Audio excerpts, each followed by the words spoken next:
संतान आनंदित है हरदम। यीशु की हो संतान खुशियाँ मनाए हम। यीशु के हम संतान आनंदित है हरदम। यीशु के हो संतान खुशियाँ मनाए हम।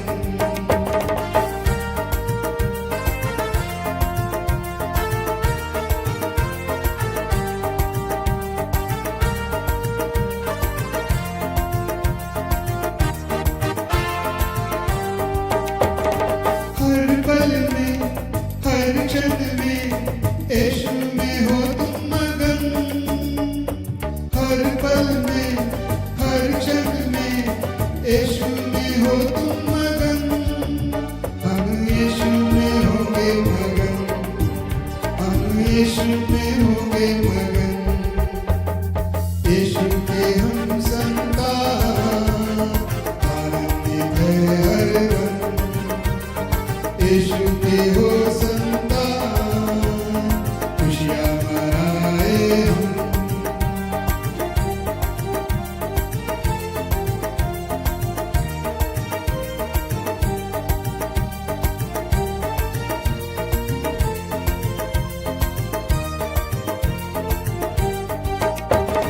चिंता न कर किसी बातों में तुम धन्यवाद करते रहे। चिंता न कर किसी बातों में तुम धन्यवाद करते रहे।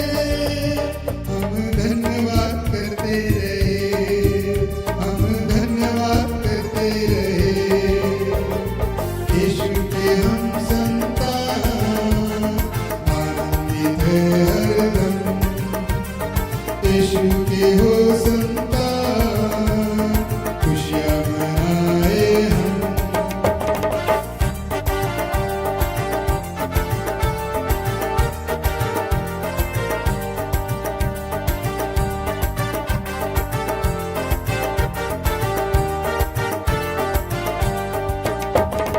आज किए मिस्रियों को अब से न देखोगे तुम। आज के ये मिस्रियों को अब से न देखोगे तुम। ये लड़ाई प्रभु की है। ये लड़ाई प्रभु की है। यीशु के हम संतान आनंदित है हरदम।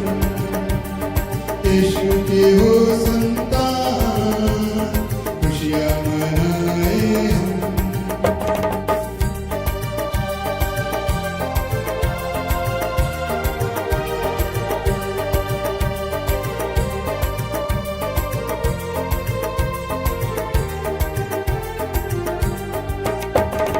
कोई जादू न हम पर चले। कोई न दोष लगे। कोई जादू न हम पर चले। कोई न दोष लगे। शैतान हमारे पाँव तले। शैतान हमारे पाँव तले। यीशु के हम संतान आनंदित है हरदम। यीशु के हो संतान खुशियाँ मनाए हम। यीशु के हम संतान आनंदित है हरदम। यीशु के हो संतान खुशियाँ मनाए हम। खुशियाँ मनाए हम। खुशियाँ मनाए।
विनती से विचारों से बढ़कर करता है। आनंद मनाओ, सब कुछ भूल के आनंद मनाओ। आनंद मनाओ, सब कुछ भूल के आनंद मनाओ। ताली बजा के खुशियाँ मनाओ, प्रभु के सन्मुख आनंद मनाओ।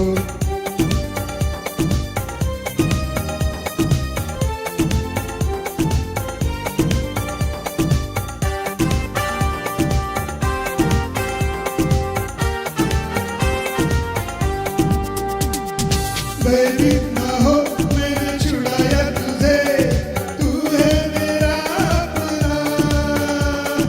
भयभीत ना हो, मैंने छुड़ाया तुझे, तू है मेरा अपना। आनंद मनाओ, सब कुछ भूल के आनंद मनाओ। आनंद मनाओ, सब कुछ भूल के आनंद मनाओ। ताली बजा के खुशियाँ मनाओ, प्रभु के सन्मुख आनंद मनाओ।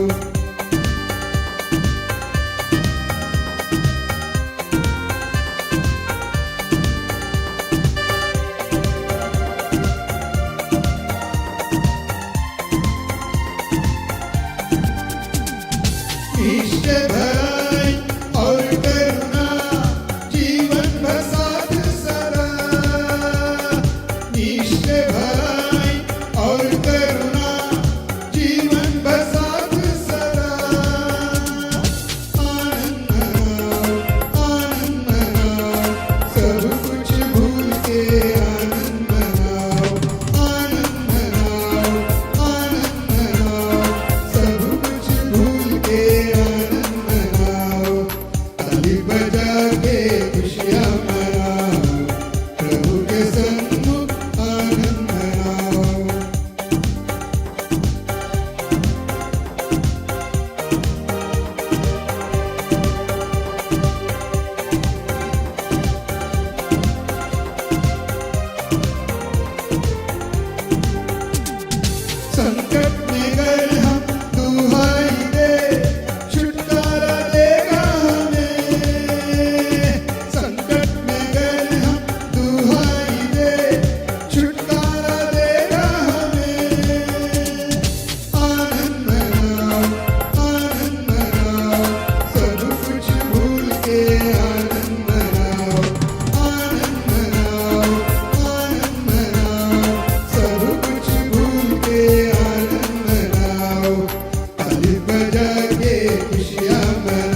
फरिश्तों आगा खुदावन खुद है आया मोहब्बत और मुसर्रत खुदावन खुद है आया तू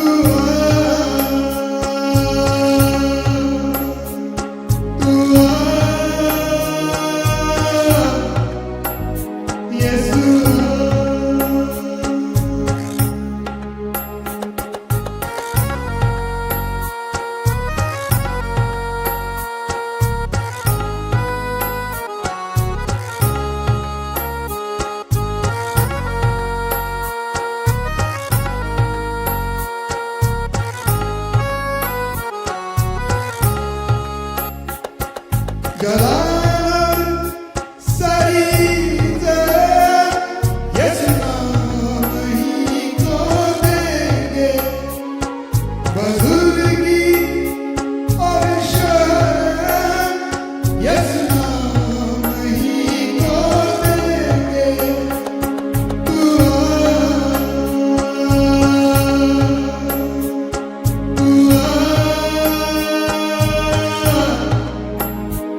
Praise the Lord, church. परमेश्वर की स्तुति हो। I believe we are in the midst of a great celebration. हम एक भव्य सेलिब्रेशन के बीच में है। And it's a joyous time for each and every family. हर एक परिवार के लिए एक आनंद का समय है ये। I do believe that you're sitting in your houses and talking about the goodness of the Lord. हमारा विश्वास है आप घर में बैठे हैं और परमेश्वर के भले कामों के बारे में बात कर रहे हैं। I know that we have been studying over the weekend in great detail about the Feast of Tabernacles. हम तंबू के पर्व के बारे में पूरे ये सप्ताह भर में इसी के बारे में अध्ययन कर रहे हैं। And we have seen what the feasts were. और हमने देखा है कि ये जो पर्व है ये क्या थे। And what the relevance of these feasts are to us today. और इनका महत्व क्या है हमारे जीवन में, इसके बारे में भी हमने देखा। And what we need to be doing for ourselves today. और हमने क्या करना चाहिए आज इस पर्व में, ये भी हमने देखा है। But today, लेकिन आज I would encourage you हम आपको उत्तेजित करना चाहेंगे to carry on talking about the goodness of the Lord, कि आप परमेश्वर की भलाई के बारे में बातें करते रहें, to talk about all those experiences that you've been through in this last year, बीते हुए साल के अंदर जो भी अनुभव से आप गुजरे हों उसके बारे में आप चर्चा करें। talk about the victories, the joys, the pain, आपके जीवन के अंदर जीत, हार और वो दुख के समय सभी चीजों के बारे में आप चर्चा कीजिए। and all those times where the Lord stood for you and brought you through. और हर वो समय के लिए भी चर्चा कीजिए जिसमें परमेश्वर खड़ा हुआ और आपकी मदद किया है। Because this is the very spirit of this Feast of क्योंकि देखा Tabernacles. गया तो तंबू के पर्व के अंदर यही एक गुण वैशिष्ट है। Today, as our Bible study, आज इस पवित्र शास्त्र के अध्ययन में we're going to take a look at the celebration of the Feast of Tabernacles हम देखेंगे तंबू के पर्व को किस तरह से मनाया जाता है in different occasions through the Bible. पवित्र शास्त्र के हर एक पड़ाव के अंदर। Shall we pray? आइए प्रार्थना करें हम। Father, how we thank you for this time. परमेश्वर हम आपका धन्यवाद करते हैं इस समय के लिए। Thank you for this joyous feast in our lives. ये आनंदमय उत्साह और इस समय के लिए हम धन्यवाद करते हैं प्रभु। And Lord, even as we go into our Bible study today, और आज जिस तरह हम इस पवित्र शास्त्र के अध्ययन में जब जाएं, help us to understand हमारी मदद कर कि हम समझे why you need for us to rejoice in this feast. क्योंकि क्यों हमने इस पर्व में आनंद लेना चाहिए इस बारे में। Father, you speak to our hearts. परमेश्वर तू हमारे हृदय से बात कर। We commit the rest of this time into your hands. आगे के सारे समय को तेरे हाथों में सौंपते हैं प्रभु। In Jesus' name I pray. यीशु मसीह के नाम से प्रार्थना विनंती करते हैं। Amen. आमीन। Right at the start, शुरुआत में we have already considered the instructions that were given to the Israelites to follow to celebrate this Feast of Tabernacles. हमने देखा है तंबू के पर्व में इजरायली लोगों को जो सूचनाएं मिली थी कि किस तरह से इस पर्व को मनाना है। We will not go there, हम उस बारे में बात नहीं करेंगे, but we will go straight to a very lavish celebration of this feast. इस पर्व में जो सबसे भव्य उत्साह है उसके अंदर हम सीधे सीधे बात करेंगे। I want to take you to 2 Chronicles chapter 5 आज हम पवित्र शास्त्र में दूसरा इतिहास 5वां अध्याय and verses 1 to 3. और 1 से 3 पद के अंदर हम पढ़ेंगे। दूसरा इतिहास 5वां अध्याय पहले पद से, इस प्रकार सुलेमान ने यहोवा के भवन के लिए जो जो काम बनवाया वह सब निपट गया।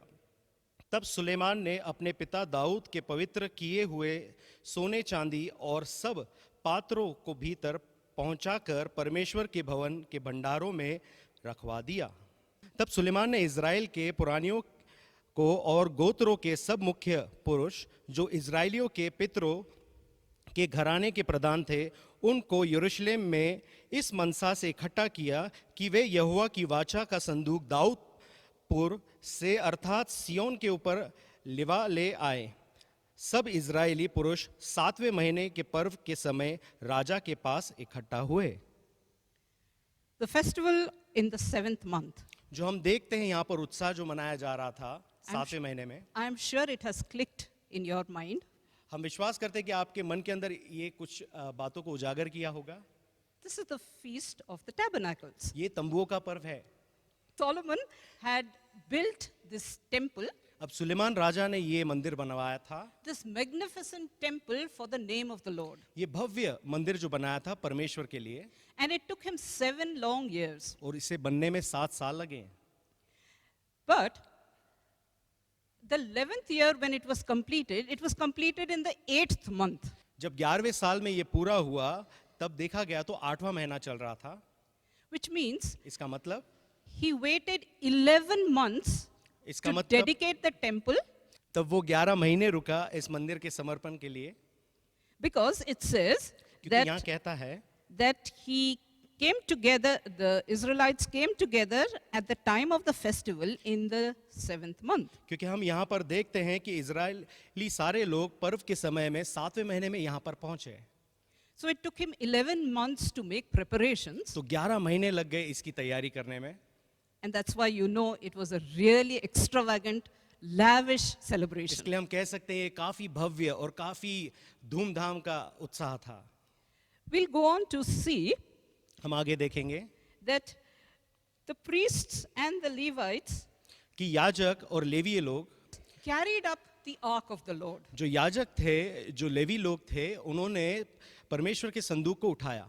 That was the last piece of equipment that needed to be placed in the temple. ये आखिरी चीज थी जिसको रखना था परमेश्वर के मंदिर में। And remember, the ark of the covenant embodied the very presence of God. याद रखिए कि ये वाचा का संदूक ही परमेश्वर की उपस्थिति के बारे में वहां दर्शाता है।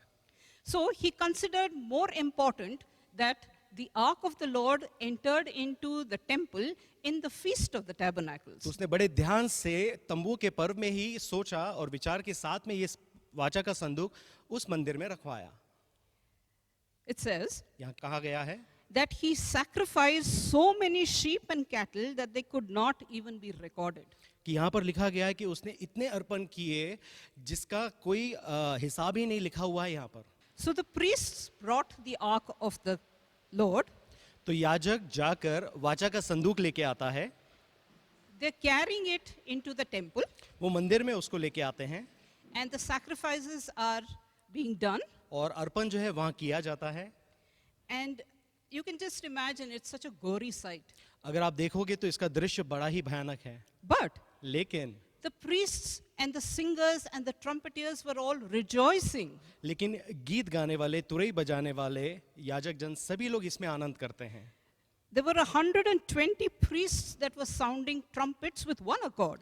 120 याजक जो थे यहाँ पर तुरई फूकते हैं And they were all singing one song. और ये सभी लोग एक ही गीत गा रहे थे He is good and his love endures forever. कि वो भला है और उसकी करुणा सदा सदा की है। And you can find और हम देखते हैं that with this extravagant, as I said earlier on, praise and worship, ये भव्य दृश्य स्तुति और आराधना के समय the Lord descended. परमेश्वर उतरा, The fire consumed the sacrifice, and the holy place was full of a cloud. देखा जाए तो पवित्र अग्नि उस अर्पण पर उतरी और उसे स्वीकार किया और उसके धुएं से वो पूरा परम पवित्र स्थान भर गया। The cloud stands for the glory of the Lord. अगर हम देखेंगे जो बादल था वहाँ जो वाचा के संदूक के ऊपर था वो क्या था? वो परमेश्वर। And this cloud was so dense, और ये जो बादल था इतना घना था, which means the glory was so dense, इसका मतलब महिमा कितनी घनी है that the priests could not carry on performing what they were doing. तो याजक वहाँ पर वो सारी जो विधियां हैं वो कर नहीं पाते थे जो वो करते थे वहाँ पर। What I'm trying to tell you is, बोलने का तात्पर्य ये है, rejoicing आनंद मनाई। is very close to God's heart. आनंद मनाना परमेश्वर के हृदय के काफी करीब होता है। He dwells in the midst of his praises. स्तुतियों के बीच में वो विराजमान होता है And that's how we find, और इसी तरह से हम देखते हैं, although this was such a huge celebration, देखा जाए तो बड़ा ही ये भव्य पर्व था, God was pleased with it. लेकिन परमेश्वर इसमें काफी आनंद और सुखी था And he came down to dwell in the temple, और वो उतरा उस मंदिर में रहने के लिए, just like Solomon and his father David desired. जिस तरह से सुलेमान राजा और उसके पिता दाऊद इच्छा रखते थे वहां पर। So you can see, rejoicing is something that is very close to God's heart. अगर हम यहाँ देखें तो आनंद मनाना कितना करीब है परमेश्वर के हृदय के, यहाँ पर हम देखते हैं। But rejoicing in his goodness, because you see, they sang, he is good and his love endures forever. हम देखते हैं यहाँ पर आनंद मनाना कितना महत्व की बात है, क्योंकि वचन ये कहता है कि वो भला है और उसकी करुणा सदा की है। So you are rejoicing in his goodness and in his love. इसका मतलब आप उसकी अच्छाई, उसके भलाई, उसके प्यार के अंदर आनंद मना रहे हैं। You find here हम यहाँ देखते हैं that he had a huge empire, यहाँ पर एक भव्य साम्राज्य था and Solomon was a king who was a very prosperous king. और यहाँ हम देखा जाए तो सुलेमान राजा बड़ा ही समृद्ध था And that is why we can see this great celebration. और इसी के कारण हम यहाँ देखते हैं कि जो उत्साह था यहाँ पर वो भी काफी भव्य तरीके से मनाया जा रहा था। And it was not only 7 days that were being celebrated, और इतना ही नहीं कि सिर्फ 7 दिन इसको मनाया गया, he extended that celebration to another 7 days. इस उत्साह को उसने और 7 दिन बढ़ा दिया। Turn with me to 1 Kings chapter 8, verse 65. हमारे साथ मुड़िए पहला राजा उसका 8वां अध्याय और 65वां वचन। So Solomon observed the festival at that time, and all Israel with him, a vast assembly, people from Lebo Hamath to the Wadi of Egypt. They celebrated it before the Lord our God for 7 days, and 7 more days, 14 days in all. पहला राजा 8वां अध्याय 65वां वचन।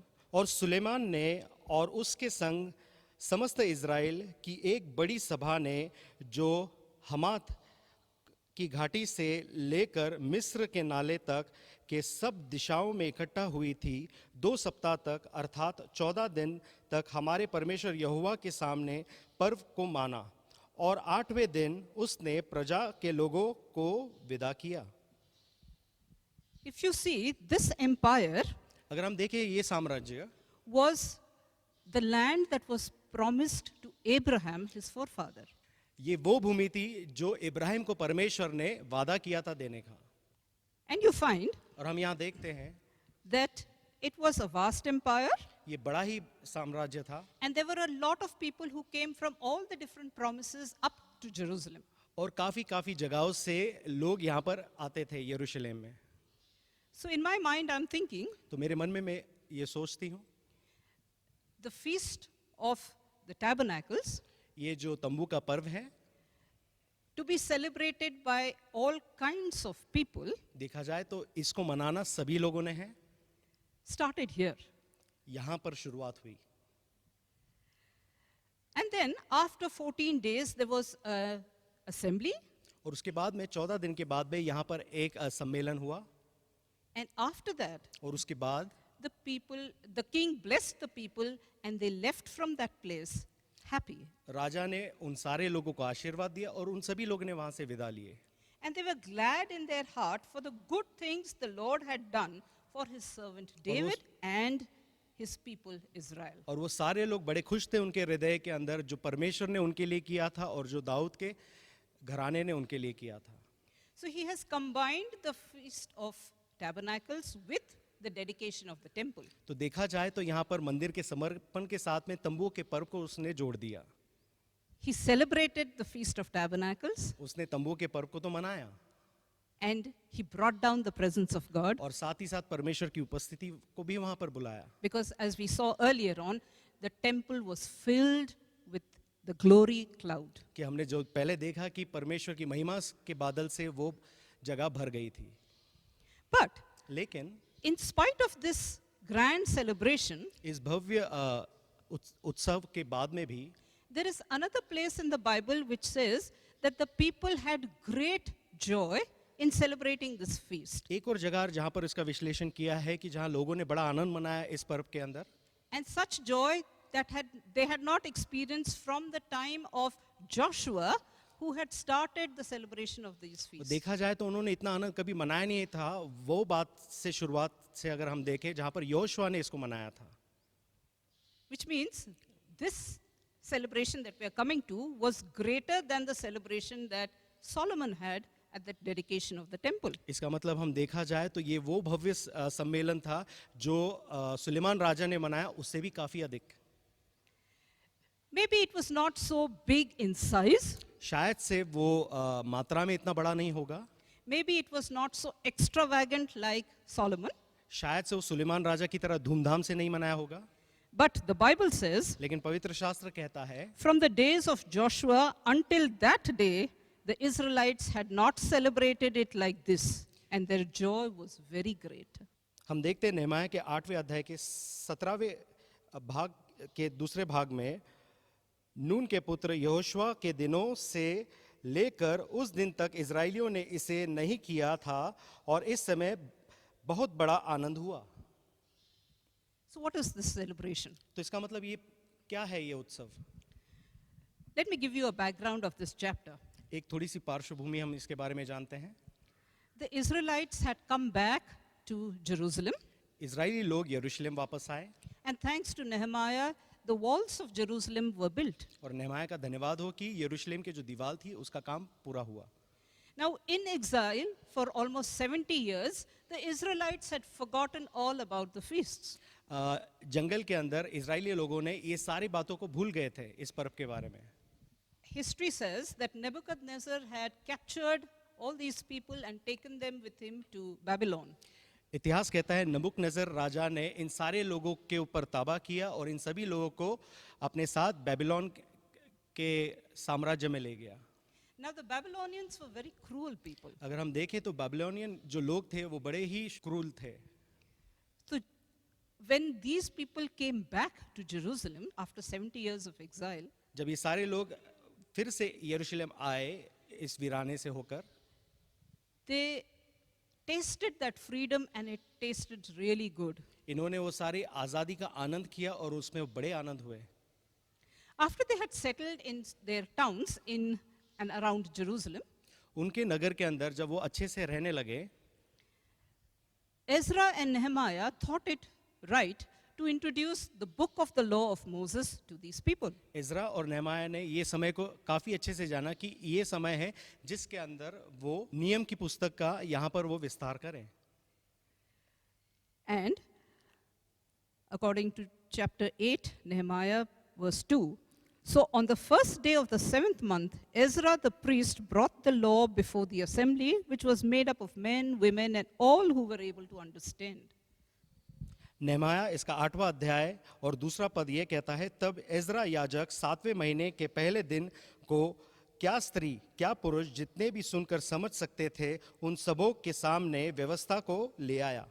If you recall, this is the Feast of the Trumpets. अगर हम तुरई के पर्व की ओर थोड़ा सा ध्यान लगाएं, He is reading the law to them. वो नियम यहाँ पर पढ़ रहा है. He's standing on a wooden platform. एक लकड़ी के मेज के ऊपर वो खड़ा है वहाँ पर, And all the Israelites are standing before him. और सारे इजरायली लोग उसके समक्ष खड़े हैं And he's reading the law to them. और ये नियम वो वहाँ पढ़ रहा है. And when they hear this law, और जब वो ये नियम को सुनते हैं they mourn and they weep वो रोते हैं वहाँ पर. because they realize what all they have missed. क्या क्या चीज़ को उन्होंने यहाँ पर मनाने से गवाया, उन सभी चीज़ों का यहाँ पर वो याद करते हैं. And these were Levites here और ये वो लिवई थे who lifted up their hands and said, Amen. जिन्होंने अपने हाथों को ऊंचा उठाकर कहा आमीन. You realize how hungry these people were for the word of the Lord, आप देखें यहाँ पर कि ये कितने भूखे थे परमेश्वर के वचन के लिए, much like what we are today. जिस तरह से आज आप और हम हैं. And here you find और यहाँ पर हम देखते हैं, that Nehemiah, the governor, and Ezra, the priest, यहाँ पर हम देखते हैं नेहमाया जो वहाँ का गवर्नर था और जो इज़रा था वहाँ का याजक था, they bring to their remembrance वो याद में लाते हैं what all the Lord expected of them. जो जो परमेश्वर ने उनके साथ में बांधा था, उन सारी चीज़ों को याद करते हैं यहाँ And they say, पर. और वो कहते हैं ये, do not weep, don't mourn, रोइए मत, यहाँ पर तिल मिलाइए नहीं, because क्योंकि this day is sacred to our Lord. क्योंकि देखा जाए तो ये जो समय है, ये जो दिन है, ये बड़ा ही दैविक है हमारे परमेश्वर के लिए. Remember, it was the feast day. याद रखिए पर्व का समय था. So they say, don't grieve, तो कहते हैं यहाँ पर दुख ना मनाएं, but लेकिन go and rejoice. जाइए और आनंद कीजिए, For the joy of the Lord is your strength. क्योंकि परमेश्वर का आनंद आपका बल है. Because it Sure. was the only way in which you could celebrate what God had done for them. क्योंकि ये एक ही तरीका था जिसके अंदर हम इसका आनंद ले पाते कि परमेश्वर ने जो हमारे जीवन में किया है उसको. And Nehemiah tells them, go enjoy choice food and sweet drinks, and send some to those who have nothing prepared. और उन सभी को भी जाके ये चीज़ें दो जिनके पास इन चीज़ों की तैयारी नहीं है. Much like what we go through in these days, देखा जाए तो इस समय जो हम जा रहे हैं ये वही समय है. we tell of the goodness of the Lord to our friends, हम परमेश्वर की भलाई के बारे में लोगों को, हमारे दोस्तों को बोलते हैं, and those of them who do not know about it, और जो लोग हैं जो इसके बारे में जानकारी नहीं who रखते, are not familiar, जिनको इनके बारे में पता नहीं है and they are not prepared, और वो तैयार नहीं है इन चीज़ों के लिए, we go and share with them this good news. हम ये उत्तम समाचार को, सुसमाचार को उनके साथ जाके बांटते हैं. Isn't that wonderful? ये अद्भुत है ना. And then you find that as the law is being read day after day, हम यहाँ पर देखते हैं नियम जिस तरह से दिन ब दिन बोला जब गया, they found that Moses had commanded the Israelites to go out and build shelters, temporary shelters, and dwell in them. तो पता चला मूसा ने कहा है कि जाकर तंबू बांधो. So you find in verse 15, तो हम 15वें वचन में देखते हैं, go out into the hill country and bring back branches from olive and wild olive trees, and from myrtles and palm and shade trees, to make booths, as it is written. तो यहाँ पर लिखा गया नेहमाया के 8वें अध्याय के 15वें पद में, और अपने सब नगरों और यरूशलेम में यह सुनाया और प्रचार किया जाए कि पहाड़ पर जाकर जलपाई, तेल वृक्ष, मेहंदी, खजूर और घने घने वृक्षों की डालियां ले आकर झोपड़ियां बनाओ, जैसे कि लिखा है. Are you convinced this is the feast of the tabernacles? क्या आप इससे अपने आप को समीप कर सकते हैं कि ये तंबू का पर्व है? Surely. हम देखते हैं, सही बात है ये. And here it says, the whole company dwelt in booths. और यहाँ हम देखते हैं ये सारे लोग इन झोपड़ियों के अंदर रहे हैं. And once again, as we read earlier, they had not celebrated it like this, and their joy was very great. हम फिर से देखते हैं जो पहले कहा गया है कि वो इस तरह से उन्होंने नहीं मनाया, लेकिन फिर भी उनका आनंद परिपूर्ण था. See, the joy was very great. देखिए जो उनका आनंद था काफी महान था, काफी बड़ा था. If you compare it with the celebration of Solomon, अगर सुलेमान राजा ने जो पर्व मनाया था उसको अगर हम इसके साथ में जोड़ें, there the celebration was very great. वहां पर जो उत्साह था वो काफी भव्य था, But here the joy was very great. लेकिन यहाँ पर आनंद काफी भव्य था. And here you find, we can understand that this joy was very great. Like I said earlier on, they had just returned from exile. हम देख सकते हैं कि उनका आनंद काफी ज्यादा था क्योंकि वो वीराने से ही जब लौटे थे. Can you see that there is a revival of faith over here? हम देखते हैं कि महान यहाँ पर संजीवन का कार्य हुआ था. Not only was there rejoicing, इतना ही नहीं कि सिर्फ उनका आनंद, but there was a revival in the sense that they had renewed their faith in their God. यहाँ पर देखा जाए तो सिर्फ संजीवन ही नहीं बल्कि उन्होंने एक नवीकरण किया था अपने विश्वास का परमेश्वर में. Remember, they had wept for having ignored him for the last 70 years. उन्होंने शोक मनाया क्योंकि उन्होंने प्रभु का या नियमों का नजरअंदाज किया. So there was so much of repentance in their heart, यहाँ पर काफी पछतावा उनके दिल में था. and here you find their faith has been revived. हम यहाँ देखते हैं उनका जो विश्वास है यहाँ पर प्रज्वलित हुआ. 500 years down history, 500 साल इतिहास में आगे जाते हैं, जब we come to the times of Jesus. हम यीशु मसीह के समय में आते हैं And here you find और यहाँ हम देखते हैं it's a rather pathetic state. एक बड़ी ही दुखमय स्थिति है. Jewish traditions had become so important. यहूदी विधियाँ यहाँ पर इतनी महत्व की बन गई थी. The rituals took so much of time, जो विधियाँ थी इतना समय लेती थी and the priests had made so many laws regarding these और याजक ने भी इतने सारे नियम बना लिए थे that people had lost the real faith in their God. कि लोगों ने विश्वास ही खो दिया था परमेश्वर के अंदर. इस समय Mechanically, they were doing all that they were doing. We've studied that over the weekend. साक्षात रूप में वो वहाँ पर ये सारे कार्य कर रहे थे. हमने देखा पिछले सप्ताह. They were drawing water, pouring it over the altars, they पानी were लाते lighting थे, lamps. वो पानी लाते थे, वेदी पर डालते थे, वहाँ दिए जलाते थे. But लेकिन in reality, the Ark of the Covenant was not even there in the temple. लेकिन सत्य में देखा जाए तो वाचा का संदूक वहाँ पर मंदिर में था ही नहीं. In reality, सच्चाई में it had been carried away by the numerous attacks that were made on Jerusalem. जितने हल्ले यरूशलेम पे हुए थे उसके दौरान ही ये वाचा का संदूक कहाँ से उठा के लेके गया गया. And they did not even know that the bodily form of this Ark of the Covenant was walking down those dusty streets of Jerusalem. और उन्होंने पता ही नहीं चला कि शरीर के अंदर ये वाचा का संदूक वहाँ पर उस रास्ते पर ऐसे ही चले जा रहा था.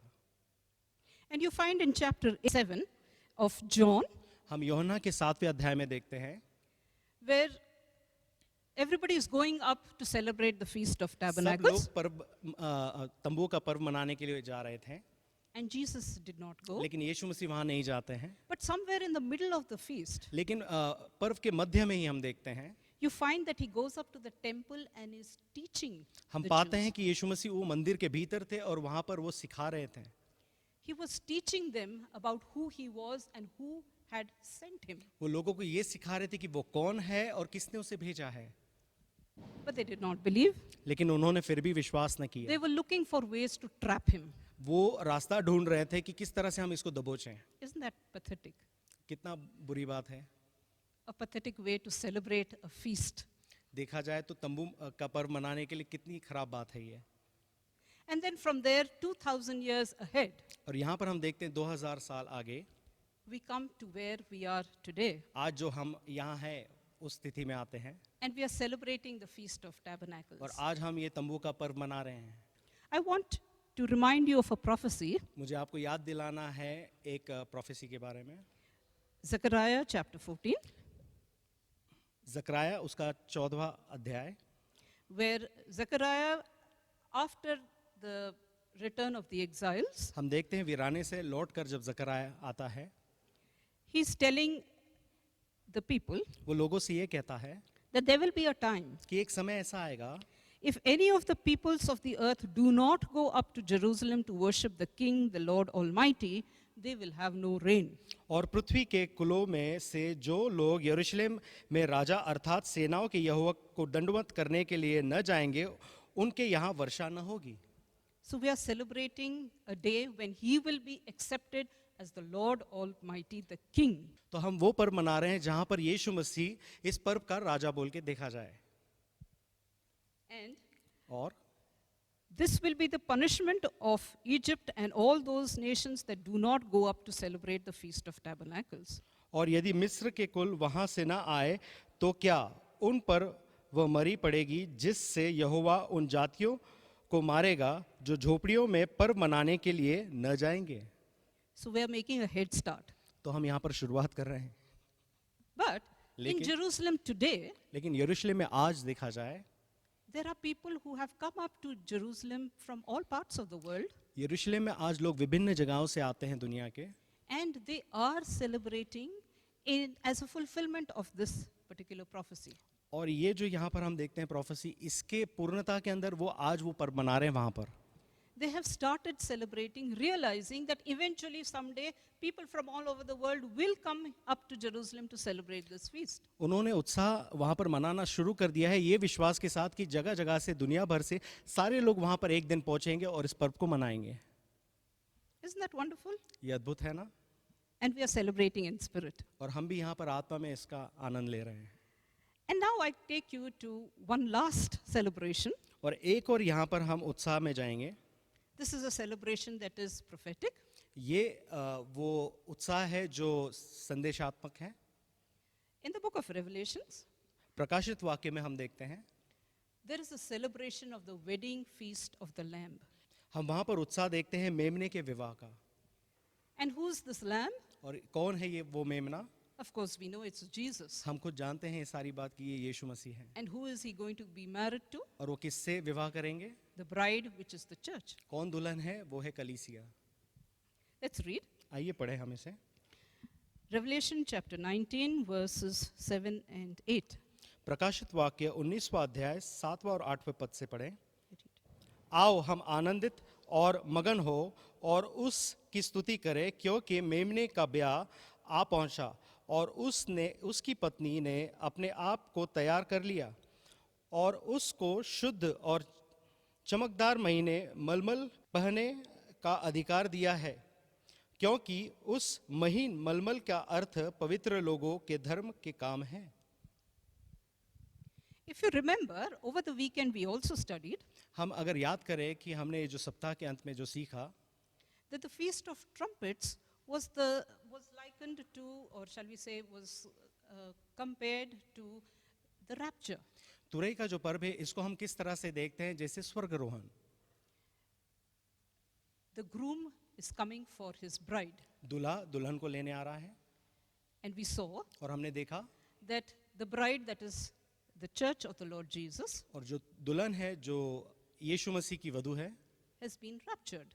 उसका स्वर्गारोहण हो गया है। So obviously the groom has come to marry his तो bride. इसका मतलब क्या हो गया? दूल्हा दुल्हन से शादी करने के लिए आया है। And we all know और हम ये सब जानते हैं that after a marriage there is a feast, एक शादी के बाद में क्या होता है, एक वहाँ पर भव्य उत्साह मनाया जाता है। and according to Jewish tradition, और यहूदी परंपरा के हिसाब से that wedding feast lasts for 7 days. We find here that we have been asked to rejoice and be glad and give him glory. हम यहाँ देखते हैं कि हमें यहाँ पर आनंद मनाना है, उसकी महिमा करना है। And that we will go and do in heaven. और ये हम कहाँ करेंगे? स्वर्ग में।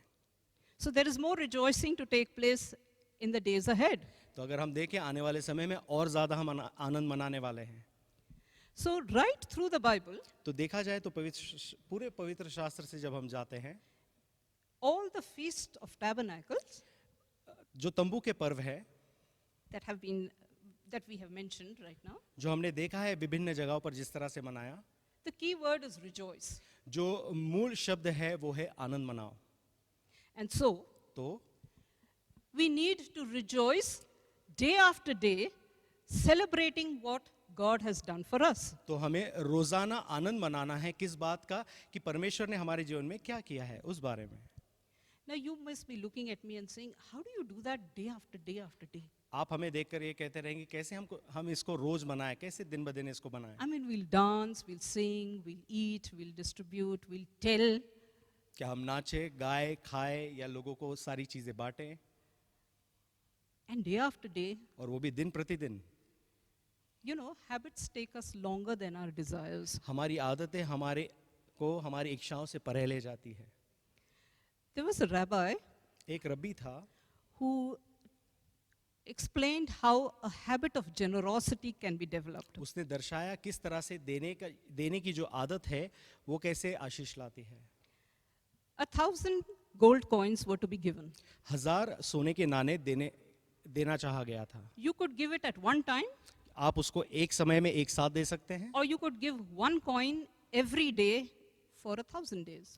या फिर आप उसको एक एक करके 1000 दिनों तक दे सकते हो। By the end of those 1,000 days, I'm sure you realize that you have somewhere developed a habit. अगर आप देखोगे 1000 दिन के बाद में आप देखोगे आपने इसका एक स्वभाव बना लिया है देने के बारे में। So when you do the same thing day after day, तो जब हम दिन प्रतिदिन ये बात करते हैं it becomes a part of us. तो ये हमारे जीवन का एक हिस्सा बन जाता We है। don't have to think as to how to do it. हमें सोचना नहीं पड़ता कि हम इसे कैसे करें। Rejoicing is something like that. आनंद भी कुछ इसी तरह से है। When you rejoice, जब आप आनंद मनाएं, when you rejoice in His goodness, जब आप उसकी अच्छाई और भलाई में आनंद मनाएं, day after day, रोजाना your mindset has developed आप एक ऐसे मनोस्थिति में पहुंच जाते हो that you're grateful day after day for what He has done, कि आप धन्यवाद करने लगते हो दिन प्रतिदिन इस बात को लेकर, and you're happy for what He has done. और आप खुश रहते हो कि उसने आपके जीवन में क्या किया है। Isn't that simple? ये आसान नहीं है। So, the bottom line once again is rejoice. तो अंत की बात यह है कि आपको आनंद मनाना है। Before we close, I would like to tell you ये संदेश को अंत करने से पहले आपसे कहना चाहेंगे the end of these feasts इन पर्वों के अंत में brings you to a question. आपको एक प्रश्न के पास ले आता है। We have come to the end of a cycle, हम एक ऋतु के अंत में पहुंच तो गए हैं and we're going to start the cycle all over again. और अब एक नई ऋतु को हम फिर से शुरू करेंगे। What's the idea? इसका मतलब क्या? Why are we doing this? हम ये क्यों कर रहे हैं? And we have our answer here itself. और हमारा उत्तर यहाँ पर ही है। Remember the exiles who came back from Babylon? याद रखिए वो वीराने से जो लोग वापस आए थे, If you don't do it, अगर आप ऐसा न करें you will forget. तो आप भूल जाएंगे। And so we need to keep our faith alive. तो हमारे विश्वास को जागरूक रखना है। And the feasts help us to revive our faith. और ये जो पर्व है हमें मदद करते हैं इन चीजों के अंदर हम उसको रिवाइव करते रहें या जागरूक रहें। Come, let us pray. आइए हम प्रार्थना करेंगे।